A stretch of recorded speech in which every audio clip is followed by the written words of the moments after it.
Thank you so much for listening. If you'd like to offer dana, then please do go to justthiszen.org/giving.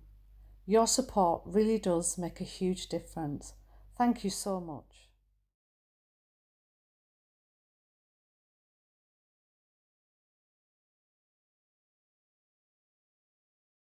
Greetings from Austin, Texas. And I'm so grateful to be with you where you are now. And to Hillary for the embodiment of how you gave us that chant. I really loved the way it was expressed through you.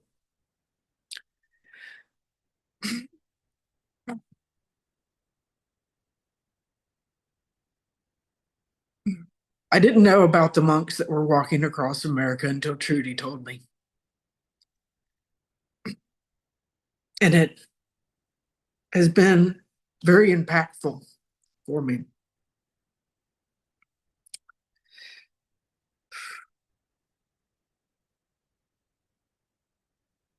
I have some photos to share, and I may tell this in a linear and unlinear way.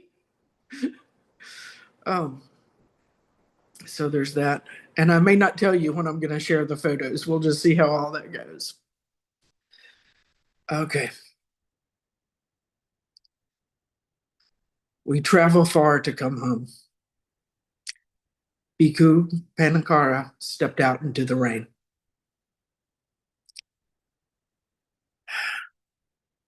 I was catching these stories and images of their 2,300-mile walk from Fort Worth to Washington, D.C.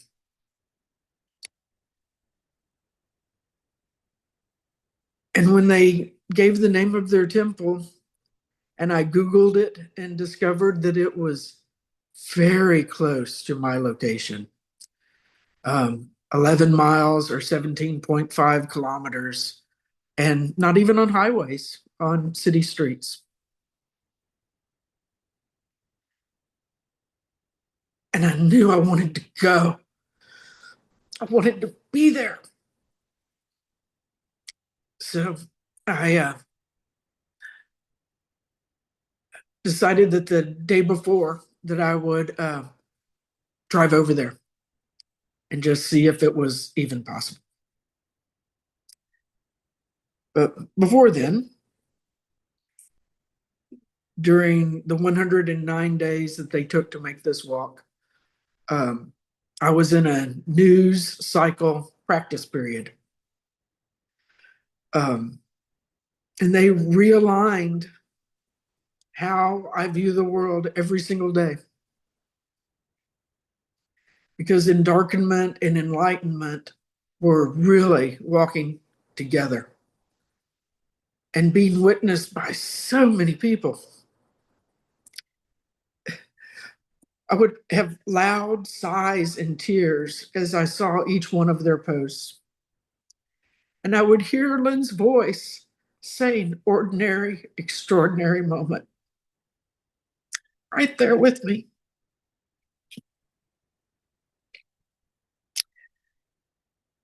On the day they returned, I was waiting outside the gate, which is also not a metaphor. Uh, I'm so glad that I had you there with me. I kept saying that I was a drop of water in the sea as the 1,000+ people filled this space. Uh, so let's see if I can show you some of these photos. I took several the day before and maybe a few the day of. So this is a very common sign in Texas.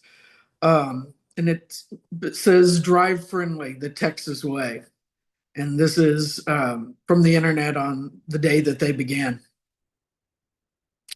And I wanted to include this bit of how far of a distance this was and how many people joined. was really eye-opening for me. So this is when I went on Friday, the day before, to see if it was all possible, and found out that they had a parking lot. And I went in my house shoes with no intention of getting out of the car, but walked across the gravel and pointed rocky ways and spent some time inside there. I could see them setting up, and all maybe 40 or so other people just walking around the courtyard. They had brought in maybe 60 of the cherry blossom trees and large rolling planters. And where this fountain is in the center of the courtyard is where the main teacher would stand to greet them when they returned. Strangers would ask me if I wanted a photo, and I gladly gave them my phone. And as you know me and the way I express my emotions, it's right there. Um, and how beautifully and colorfully this whole area had been mindfully cared for. They had this little area that, like a tea ceremony, set up. Um,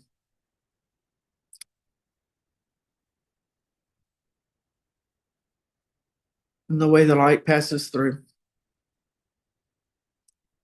So this is 7 a.m. on um, the day that they return.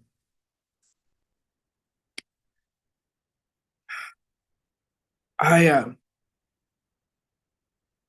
They had sent out a post that said nobody should arrive alone because parking would be so limited. And my mom said she knows how much this means to me and that she would drive me. So we're up. Well, they arrive at 10. What time do you want to get there? And I'm like, 7. So we're up at 6:30 to make it there. And they had opened up all these fields past their parking lot for people to park in. And so at 7, their parking lot had already been roped off in full.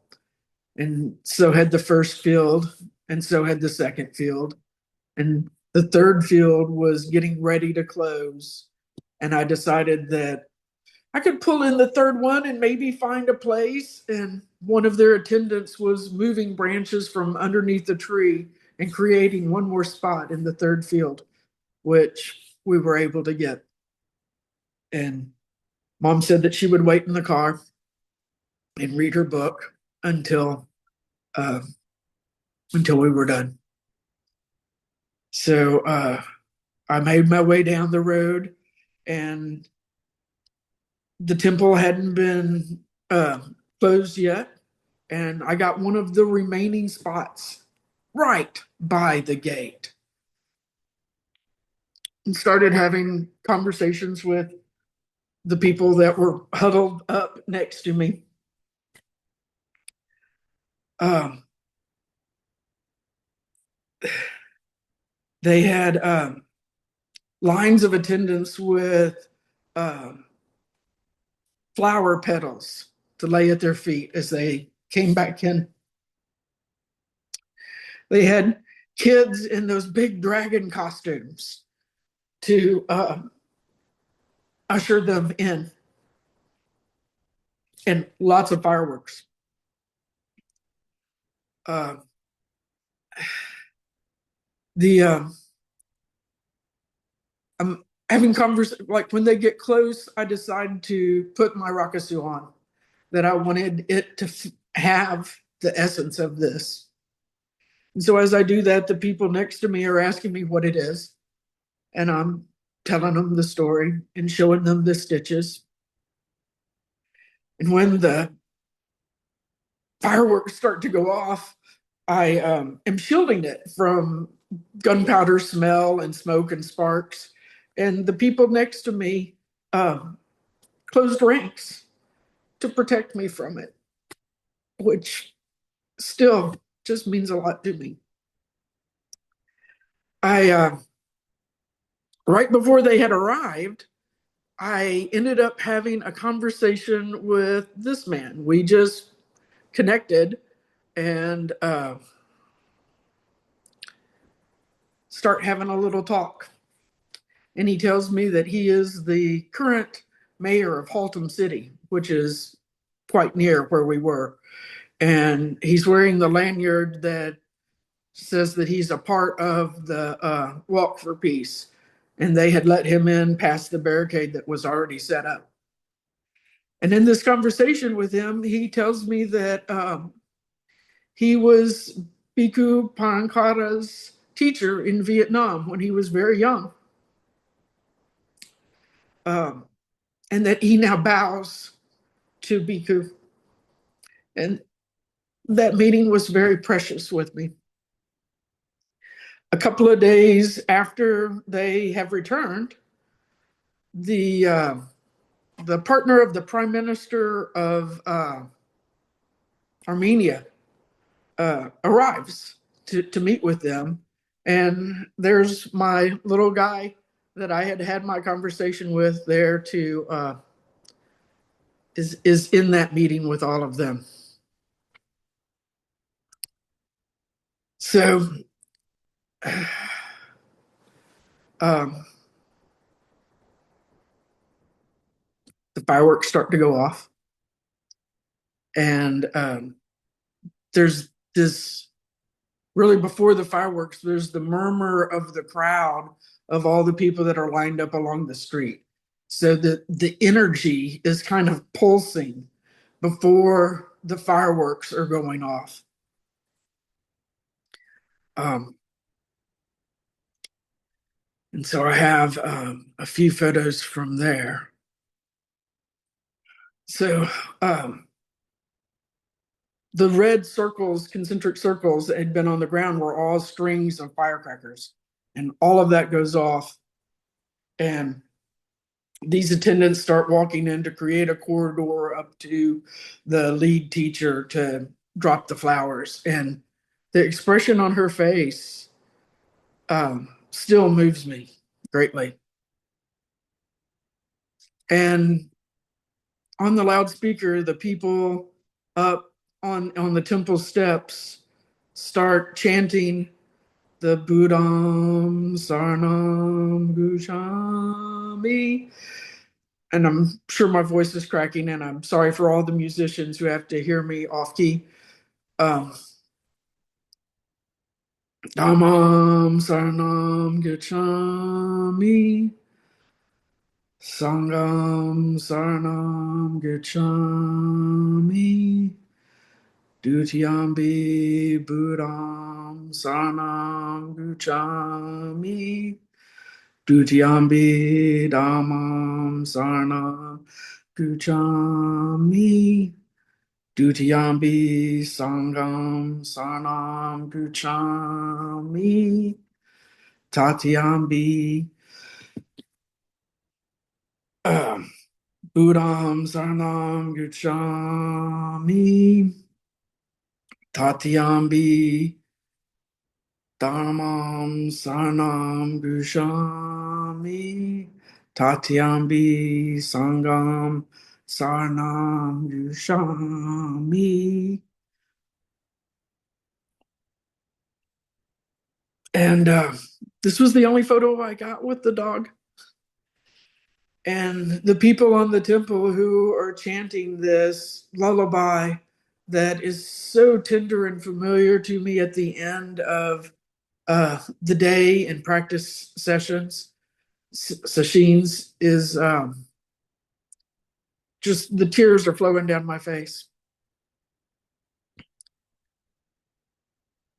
And the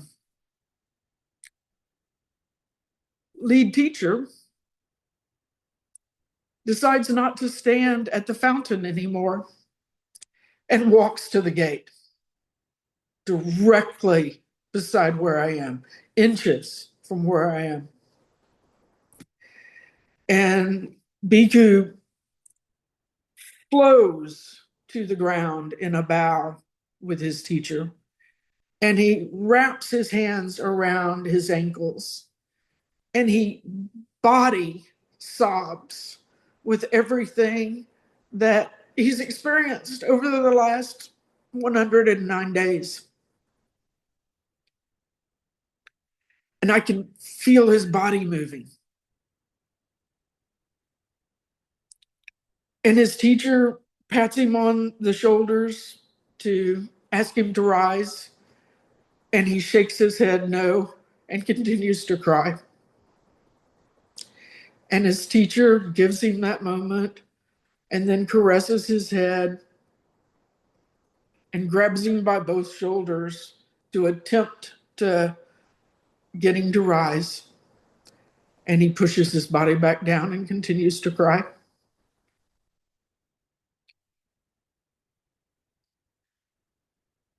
And I'm thinking about how all of these ripples are touching all of us and what it must feel like for him. When he dropped to the ground with his teacher, about 20% of the people, before their mind could tell them to bow, were on the ground. And I'm bowing, but not on the ground. And the other 80% of the people are in a frenzied paparazzi acquiring mind. And Bhikkhu is in complete acceptance of both of these things.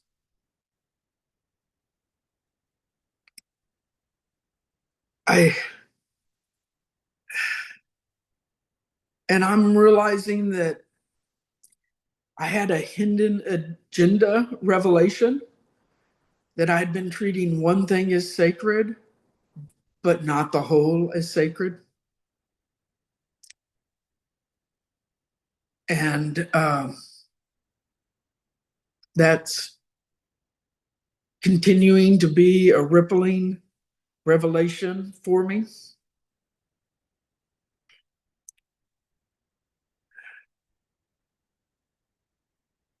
When he finally stops crying, he stands and then does 3 full bows. And that's when I picked up my phone to take these couple of pictures. Just one person between me and them.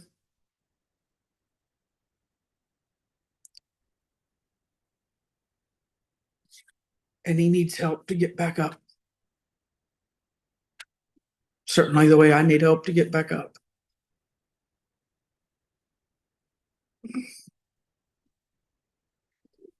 Then the announcer starts requesting everybody to move from the steps so that they can go in and have 15 minutes of silent meditation. And they have to ask maybe 20, 30 times because there's nowhere for the people to go. Eventually, the steps get cleared and the monks walk into the temple to have their 15 minutes of meditation. And the announcer asks for this crowd of people to be silent. And they are.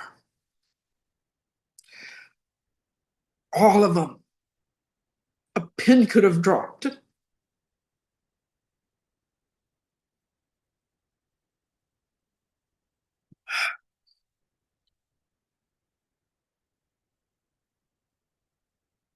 And then they start the chant again of Budam, Sarnam, Gacchami, and I am chanting along, and the people next to me are asking what those words are. And so when I'm telling them what the words are, and then they're asking me, what do those words mean? What does Buddha mean? What does Dharma mean? What does Sangha mean? And I replied with the presence of these people that brought you here, and with the accepting all the things, and with the interconnection that we feel, how we are connected in all of this.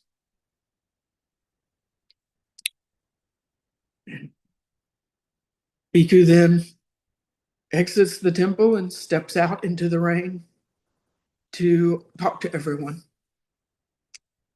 And he talks about how touched he was and how grateful he was for all of the churches that opened their doors for them to sleep in, and all of the loving kindness he offers to the churches that did not open their doors for them. And he talks about the rocks that were thrown at them that they saved and placed in the garden there in the temple. And he talks about the trucks that would press on their gas so that they would have to walk through the exhaust of their vehicles, and offering kindness to them. And that was, each one of those things was beyond my level of acceptance. And their example of it is moving through me.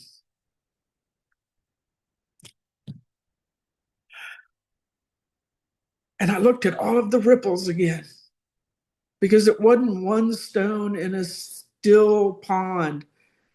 The rain was coming down, and the rain of the ripples of all of the people there that clearly didn't have a practice or an awareness of Buddha, Dharma, and Sangha.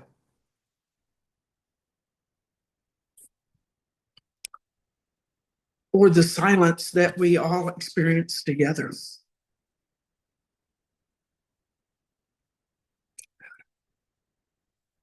So it's been 3.5, 4 hours now, and the rain is coming down hard. And I know that my car is parked deep in a dirt field that hadn't been driven in before. And a few people start making their way towards the gate, and I follow along and get back to my mom, who says that she didn't have a signal enough to read her book on her Kindle, but that the tree had a speaker in it, and she heard the whole thing. And that she had slept a little bit at the beginning, and how much she appreciated being at this event with me. And that's a big turn for our religious and spiritual inheritance. And I'm really grateful that I got to share it with her and share it with you. Thank you very much.